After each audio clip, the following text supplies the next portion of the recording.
There are Australians right now, today, who are driving cars worth half what they paid for them 3 years ago. Not cars they crashed, not cars they neglected, cars they bought brand new from prestige showrooms, believing they had made a smart purchase. They did not make a smart purchase. They made a six-figure mistake with leather seats. And here is what makes this so remarkable. This was entirely predictable. The data was available. The depreciation curves on these cars were public knowledge before anyone signed a contract. But Australian buyers, wined and dined in a dealership with complimentary coffee, ignored the numbers. The depreciation trap. Before we get to the cars, you need to understand how Australian buyers get caught. The average new car in Australia loses about 15% of its value the moment you drive it off the lot. By the end of the first year, it has lost between 20 and 25%. By year 3, a typical car has shed somewhere between 35 and 45% of its purchase price. That is normal. That is the cost of buying new. But the 6 cars on this list are not normal. They are not average. They lost 50%.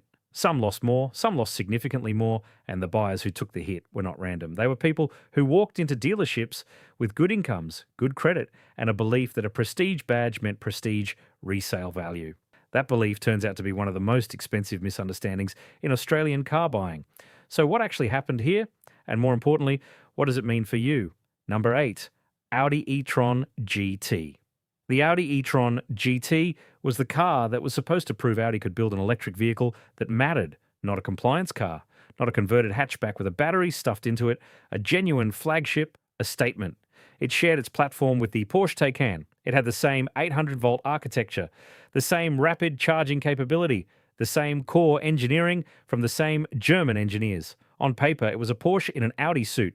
In Australia, the e-tron GT launched in 2023 at around $182,000 before on-road costs. Drive away, you were looking at roughly $190,000 for the base car. The RS e-tron GT pushed past $250,000 3 years later, and in many cases, less than 3 years, that car is worth somewhere around $80,000 to $90,000. That is a depreciation of roughly 55%. On a $190,000 car, that means over $100,000 are raised in 36 months. And here is what makes this so remarkable. The e-tron GT is not a bad car. It is stunning to look at. The interior is exceptional. The performance is genuine, but Audi made a fundamental misjudgment about its own customers. The buyer who walks into an Audi dealership with $200,000 to spend on a sedan is not looking for an electric vehicle. They are looking for an RS6 or an RS7. Number 7, Porsche Taycan. If the Audi e-tron GT was a miscalculation, the Porsche Taycan is a lesson in brand mythology. Porsche has spent decades building the most valuable reputation in the automotive world. The 911 is legendary for holding its value. Some variants appreciate. People treat Porsche purchases as investments. And in the 911 world, that reputation is earned. The Taycan has destroyed that reputation for anyone who assumed the Porsche badge was a depreciation shield. The Taycan base model launched in Australia in 2022 at around $160,000 before on-road costs. The 4S was roughly $200,000. The Turbo and Turbo S pushed past $300,000 and $350,000 respectively. These were not cars. These were financial events. 3 years later, a Taycan Turbo that cost $330,000 new is trading for somewhere around $130,000 to $150,000. That is a depreciation of 55 to 60%. On a Turbo S, the dollar loss can exceed $200,000. And here is the detail that tells you everything. The Porsche 911 holds its value because the person buying a used 911 is buying into a 50-year legacy.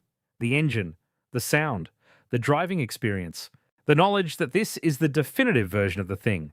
The Taycan offers none of that. It is a brilliant electric vehicle, but the person who buys a used electric vehicle does not care about Porsche heritage. They care about range, charging speed, battery degradation, and whether the technology is current. Number 6, BMW 7 Series. The BMW 7 Series is the German flagship sedan. It is the car that BMW reserves its best technology for: new engines, new chassis, new infotainment. It is the car that defines what BMW will put in everything else 5 years later. In Australia, a new 740i will cost you around $200,000 drive away. If you option the V8, you are looking at closer to $270,000. 3 years later, that car is worth somewhere around $100,000. That is 50% gone.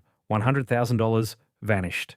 Not because the car fell apart, not because it was unreliable, because the market simply does not value a 3-year-old flagship luxury sedan the way it values a 3-year-old Land Cruiser. And here is the detail that tells you everything. BMW dealers know this. They discount these cars aggressively at point of sale. They will give you a deal that feels like a win, but the depreciation clock does not start from the discounted price. It starts from the list price, and the list price is what the used market uses as its baseline. The result is that the BMW 7 Series owner, who thought they negotiated a bargain, is actually the person holding the biggest percentage loss in the BMW showroom. Number 5, Jaguar I-Pace. The Jaguar I-Pace was a car that won awards. World Car of the Year in 2019, European Car of the Year, Design Awards, Engineering Awards. The global automotive press did not just like this car, they celebrated it. In Australia, an I-Pace cost between $140,000 and $160,000 new dollars. 3 years later, that car is worth somewhere between $60,000 and $70,000, and in many cases, less. That is a depreciation of well over 50%. On the worst examples, closer to 60%. And here is what makes this so remarkable. The I-Pace did not fail because it was a bad car. It failed because Jaguar could not sell it. The brand had no electric vehicle credibility. The charging infrastructure in Australia was not ready. The range, around 400 kilometres, was competitive on paper but terrifying to a buyer who had never owned an EV. Jaguar stopped production of the I-Pace. Then Jaguar effectively stopped being a volume car brand at all, pivoting to ultra-luxury electric vehicles that start at prices most Australians will never see. If you bought an I-Pace new in Australia in 2021 or 2022, you now own an orphan, a car from a brand that abandoned the segment, powered by a technology the brand never figured out how to sell. The market priced that car accordingly. Before that, smash the like button, subscribe to Aussie Car Expert. Let's keep going. Number 4, Range Rover Sport. There is a conversation happening right now in Australian car groups. A person posts a screenshot of a 3-year-old Range Rover Sport for sale at roughly half its original price. And the comments underneath, dozens of them, all say the same thing. Of course it is. The Range Rover Sport is one of the most desirable SUVs on Australian roads. It looks like nothing else. It drives like nothing else. The interior is extraordinary. The presence is undeniable. But the depreciation is catastrophic. A Range Rover Sport that cost $160,000 new in Australia in 2022 will sell for around $75,000 to $80,000 in 2025. And here is the part that dealerships do not discuss in the showroom. Range Rover Sport depreciation is not just a product of the luxury SUV market, it is amplified by the car's reputation. Australian mechanics know these vehicles. They know the air suspension systems that fail. They know the electrical gremlins. They know the maintenance costs that arrive in years 3, 4, and 5, precisely when the warranty runs out. The used market prices that risk in. Every buyer considering a used Range Rover Sport knows they are one air suspension failure away from a $2,000 repair bill. The car's resale value is not a reflection of what it can do, it is a reflection of what the market expects it will cost. Number 3, Tesla Model S. The Tesla Model S is the car that changed the automotive world. Before the Model S, electric cars were slow, ugly, and nobody wanted them. After the Model S, every car company on earth had to build an electric car. The Plaid version does 0 to 100 kilometers an hour in roughly 2 seconds. It has more horsepower than a Lamborghini. It costs around $180,000 in Australia. And yet, a 3-year-old Model S in Australia has lost roughly 55% of its value. Some examples, more. Now, you might think this is just electric car depreciation. And partially it is. Electric vehicles as a category depreciate faster than petrol equivalents. The technology moves quickly. Battery chemistry improves. Range figures that looked competitive 3 years ago look average today. But the Model S has an additional problem that no other car on this list faces. Tesla, the company that built the car, is also the company that sets the new price. And in 2023 and 2024, Tesla repeatedly cut the price of new Model S vehicles, sometimes by $10,000, sometimes by $20,000. Every time Tesla cut the new price, the used value of every Model S already on Australian roads dropped by the same amount. This is something no buyer of a Mercedes or a BMW ever has to worry about. Their manufacturer does not wake up one morning and decide their car is worth $20,000 less. Tesla did, repeatedly. If you bought a Model S in 2022, you did not just pay depreciation on your car. You paid depreciation on Tesla's pricing strategy, and Tesla does not care. Number 2, Mercedes-Benz EQS. The Mercedes-Benz EQS is the electric S-Class. It is the most technologically ambitious car Mercedes has ever built. The cabin is a wall of screens. The range, over 700 kilometres on the top specification, is extraordinary. The engineering is extraordinary. The price is extraordinary. In Australia, an EQS 450 costs around $200,000 before options. The EQS 53 AMG pushes past $330,000. These are not cars. These are financial commitments the size of a regional property deposit. 3 years later, an EQS is worth roughly 60% less than what its first owner paid for it. A $250,000 car becomes a $100,000 car, $150,000 gone. And here is what makes this so remarkable. The EQS is not a bad car. It is not unreliable. It is not poorly built. It is an extraordinary piece of German engineering, but it suffers from a problem that no amount of engineering can solve. It is an electric vehicle in a segment where electric vehicles have not been accepted. The buyer who spends $250,000 on a Mercedes-Benz does not want to be an early adopter. They want a car that projects success, stability, and timelessness. The EQS projects none of those things. It looks like a concept car that escaped from a motor show. The market saw it. The market rejected it. And the original buyers paid for that rejection. Number 1, Maserati Ghibli. The Maserati Ghibli is the undisputed depreciation champion of modern Australia. A new Ghibli, the V6, not even the top specification, cost around $150,000 drive away. The Trofeo and higher trims push past $200,000.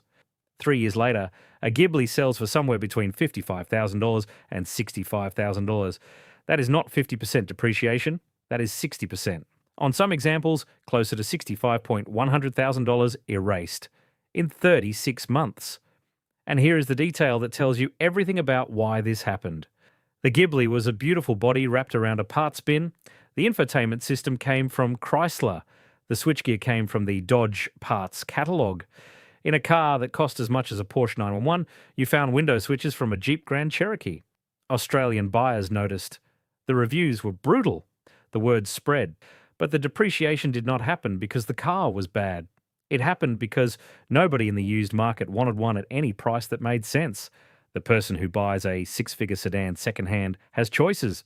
A 3-year-old BMW 5 Series, a 3-year-old Mercedes E-Class, a 3-year-old Audi A6, cars with dealer networks, cars with parts availability, cars that mechanics understand. The Ghibli offered none of that. It offered a badge. And in the Australian used market, a badge without a support network is not an asset. It is a liability. Maserati has since launched a new generation of vehicles.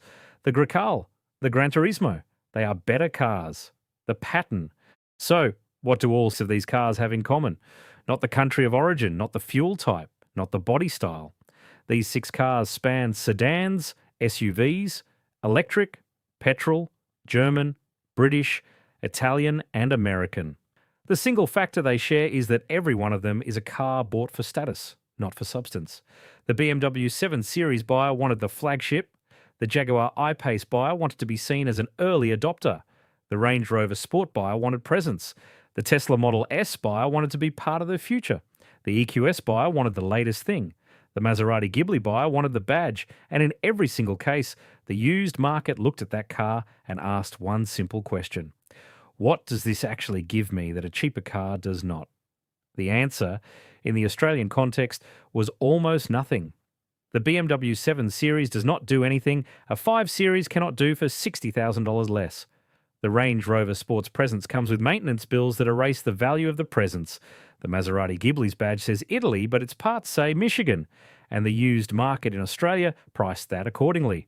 If you want a car that holds its value in Australia, you buy a Toyota Land Cruiser, a Toyota RAV4 hybrid, cars that the market trusts to still be working in 10 years, cars that mechanics recommend, cars that do not require a specialist with factory diagnostic software just to change the brake pads. Status depreciates, utility does not. So, what does this mean for you?